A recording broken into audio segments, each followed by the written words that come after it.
नमस्कार विद्यार्थी मित्रांनो, साईकृष्ण एज्युकेशन केअर या यूट्यूब चॅनलवर आपलं सर्वांचं स्वागत आहे।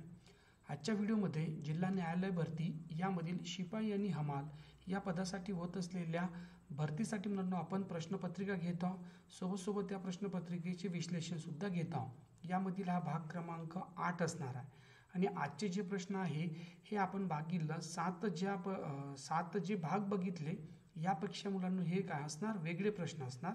आणि आजच्या प्रश्नात आणि मागे घेतलेले प्रश्न यामध्ये नेमका फरक काय हा तुम्हाला मुलांना ऑब्झर्व करायचा आहे, जेणेकरून तुम्हाला मुलांना परीक्षेमध्ये कशा पद्धतीने प्रश्न विचारतात याची तुम्हाला कॉन्सेप्ट क्लिअर होणार। त्यासाठी व्हिडिओला शेवटपर्यंत बघा। त्याचबरोबर चॅनलवर नवीन असाल तर चॅनलला सबस्क्राईब करायला विसरू नका। पहिला प्रश्न बघू। पहिला प्रश्न आहे, काळजीपूर्वक लक्ष द्या। त्यानंतर बघायला WTOच्या स्थापनेवेळी त्याचे पहिले महासंचालक कोण होते? WTO म्हणजे काय म्हणू, वर्ल्ड ट्रेड ऑर्गनायझेशन। याचे मुलांना पहिले महासंचालक कोण होते? त्याचं उत्तर येते मुलांना पीटर सदरलँड। पीटर सदरलँड हे मुलांना पहिले महासंचालक होते। लक्षात राहू द्यायचं WTO। पुढचा प्रश्न आहे, काळजीपूर्वक लक्ष द्या।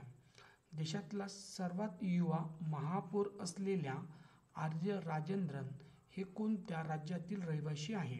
म्हणजे बघा, देशातल्या सर्वात युवा महापौर असणारं त्यांचं नाव लक्ष द्या, आर्य राजेंद्रन हे कोणत्या राज्यातील आहे? त्याचं उत्तर येते मुलांनो केरळ। आणि सर्वात युवा का म्हणू महापौर। पुढचा प्रश्न आहे, काळजीपूर्वक लक्ष द्या। देशातले पहिले सहकार मंत्री कोण? देशातले पहिले सहकार मंत्री कोण? त्याचं उत्तर येते अमित शाह।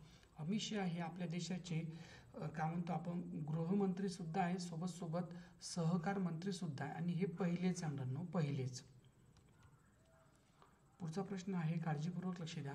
भारतातील उच्च न्यायालय 1862 मध्ये कोठे स्थापन करण्यात आले? बघा, देशातील पहिले उच्च न्यायालय वर्ष लक्षात राहू द्या 1862 कोठे स्थापन करण्यात आले? त्याचं उत्तर येते मुलांनो कलकत्ता। कलकत्त्यामध्ये स्थापन करण्यात आले होते। पुढचा प्रश्न आहे, तलाठ्याच्या कार्यालयास काय म्हणतात? तलाठीचं जे कार्यालय असते त्याला काय म्हणते? तर लक्षात राहू द्या सज्जा। सज्जा म्हणते मुलांनो कोणत्या? तलाठ्याच्या कार्यालयाला। पुढचा प्रश्न आहे, काळजीपूर्वक लक्ष द्या। 15व्या वित्त आयोगाचे कालावधी किती आहे? जो 15व्या वित्त आयोग आहे याचा कालावधी किती? तर हा 2021 ते 2026। लक्षात ठेवा 21 ते 2026 हा कालावधी आहे मुलांनो। लक्ष राहू द्या 15व्या वित्त आयोगाचा। पुढचा प्रश्न आहे, काळजीपूर्वक लक्ष द्या। नीती आयोगाची स्थापना कधी करण्यात आली? लक्षात राहू द्या नीती आयोगाची स्थापना कधी करण्यात आली? त्याचं उत्तर आहे मुलांनो 1 जानेवारी 2015 रोजी आणि याची घोषणा केली होती 2014 मध्ये।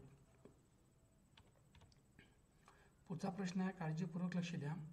हिमा कोहली या कोणत्या उच्च न्यायालयाच्या पहिल्या मुख्य न्यायाधीश ठरल्या आहे? लक्षात राहू द्या हिमा कोहली म्हटलेला आहे हे कोणत्या उच्च न्यायालयाच्या पहिला महिला मुख्य न्यायाधीश आहे? त्याचं उत्तर आहे मुलांनो तेलंगणा। तेलंगणाच्या या पहिल्या मुख्य न्यायाधीश आहे। पुढचा प्रश्न आहे, काळजीपूर्वक लक्ष द्या। जागतिक बँकेचे मुख्यालय कुठे आहे? जागतिक बँकेचे मुख्यालय कुठे आहे असा आपल्याला प्रश्न विचारला आहे। याचं उत्तर इथे बघितलं तर वॉशिंग्टन। वॉशिंग्टन इथे मुलांनो जागतिक बँकेचे मुख्यालय दिसून येते। पुढचा प्रश्न आहे, काळजीपूर्वक लक्ष द्या। रोजगार हमी योजना महाराष्ट्रातील कोणत्या जिल्ह्यात सर्वप्रथम सुरू करण्यात आली? सर्वप्रथम सुरू करण्यात आली म्हटलेलं आहे कोणची? रोजगार हमी योजना। रोजगार हमी योजना त्याचं उत्तर येते मुलांनो सांगली।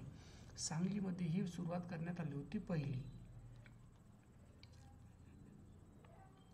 पुढचा प्रश्न बघा, भारतीय रिझर्व्ह बँकेची स्थापना कधी करण्यात आली?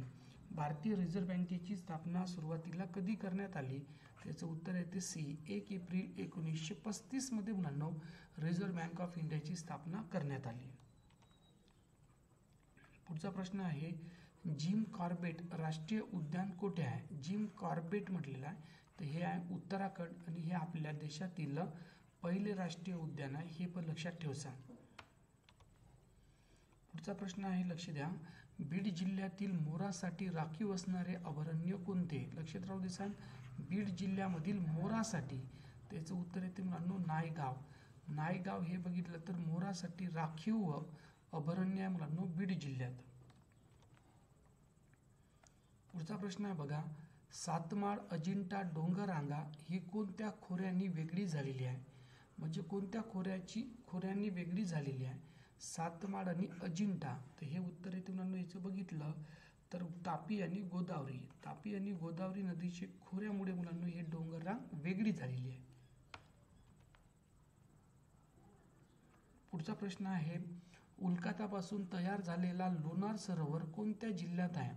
उल्कातापासून हे महत्वाचं आहे आणि कोणत्या जिल्ह्यात? तर बघा बुलढाणा जिल्ह्यामध्ये. पुढचा प्रश्न आहे, पश्चिम घाटातील सर्वात उंच शिखर खालीलपैकी कोणते? पश्चिम घाटातील सर्वात उंच शिखर खालीलपैकी कोणते? पश्चिम घाट म्हटलेला त्याचं उत्तर येते मुलांनो बघितलं तर अनाईमुडी हे आंध्र प्रदेश या राज्यामध्ये आहे आणि पश्चिम घाटातील सर्वात उंच शिखर आहे. पुढचा प्रश्न आहे, सरदार सरोवर प्रकल्प कोणत्या नदीवर उभारण्यात आला? सरदार प्रकल्प मुलांनो हा बघितलं तर नर्मदा नदीवर उभारण्यात आलेला आहे. पुढचा प्रश्न आहे बघा, सूक्ष्मदर्शकाचा शोध खालीलपैकी कोणत्या शास्त्रज्ञाने लावला? काय म्हटलं? सूक्ष्मदर्शकाचा म्हटलेला आहे त्याचं उत्तर येते मुलांनो जॅकिरियस यांनी हा शोध लावलेला मुलांनो सूक्ष्मदर्शकाचा. पुढचा प्रश्न आहे, लक्ष द्या, पाण्याची घनता कोणत्या तापमानाला उच्चतम असते? पाण्याची जी घनता आहे कोणत्या तापमानाला उच्चतम असते? तर याचं उत्तर आहे ऑप्शन क्रमांक पहिला, म्हणजे किती म्हणू आपण तर 4 डिग्री सेल्सिअस. पुढचा प्रश्न आहे, लक्ष द्या, गुरुत्वाकर्षणाचा सिद्धांत कोणी मांडला? गुरुत्वाकर्षणाचा जो सिद्धांत आहे हा कोणी मांडला असा आपल्याला प्रश्न विचारलेला आहे. त्याचं उत्तर बघितलं मुलांनो तर न्यूटननी मुलांनो हे बघितलं तर सिद्धांत मांडलेला आहे गुरुत्वाकर्षणाचा. पुढचा प्रश्न बघा, भारतात सर्वप्रथम व्यापारानिमित्त कोण आले? भारतामध्ये सर्वात पहिले व्यापारानिमित्त म्हटलेलं आहे त्याचं उत्तर आहे पोर्तुगीज. व्यापारानिमित्त कोण आले? तर पोर्तुगीज आले. पुढचा प्रश्न आहे, काळजीपूर्वक लक्ष द्या, छत्रपती शिवाजी महाराज यांनी सर्वात पहिले कोणता किल्ला जिंकून स्वराज्यात आणला? कोणता किल्ला जिंकला मुलांनो सुरुवातीला सर्वात पहिले? त्याचं उत्तर आहे मुलांनो तोरणा हा किल्ला सर्वात पहिले मुलांनो छत्रपती शिवाजी महाराज यांनी जिंकला होता. पुढचा प्रश्न आहे, काळजीपूर्वक लक्ष द्या, भारताच्या भूदान चळवळीचे जनक कोणाला म्हणतात? भारताचे भूदान चळवळीचे जनक हे आहे विनोबा भावे यांना म्हणतात. लक्षात राहू देसान विनोबा भावे. पुढचा प्रश्न आहे, काळजीपूर्वक लक्ष देसान, बघा, सेनापती तात्या टोपे यांनी मुलांनो कोठे यांना फाशी देण्यात आली? तात्या टोपे यांना फाशी कुठे देण्यात आली? त्याचं उत्तर आहे मुलांनो शिवपुरी या ठिकाणी याला फाशी देण्यात आली होती तात्या टोपे यांना. पुढचा प्रश्न आहे बघा, प्रार्थना समाजाचे मुखपत्र कोणते? प्रार्थना समाजाचे मुखपत्र कोणते? त्याचं उत्तर येते बघितलं तर सुबोध पत्रिका हे त्यांचे काय मुलांनो मुखपत्र होते. प्रार्थना समाजाची स्थापना कोणी केली हे कमेंट बॉक्समध्ये नक्की सांगसान. Okay, thank you very much, take care.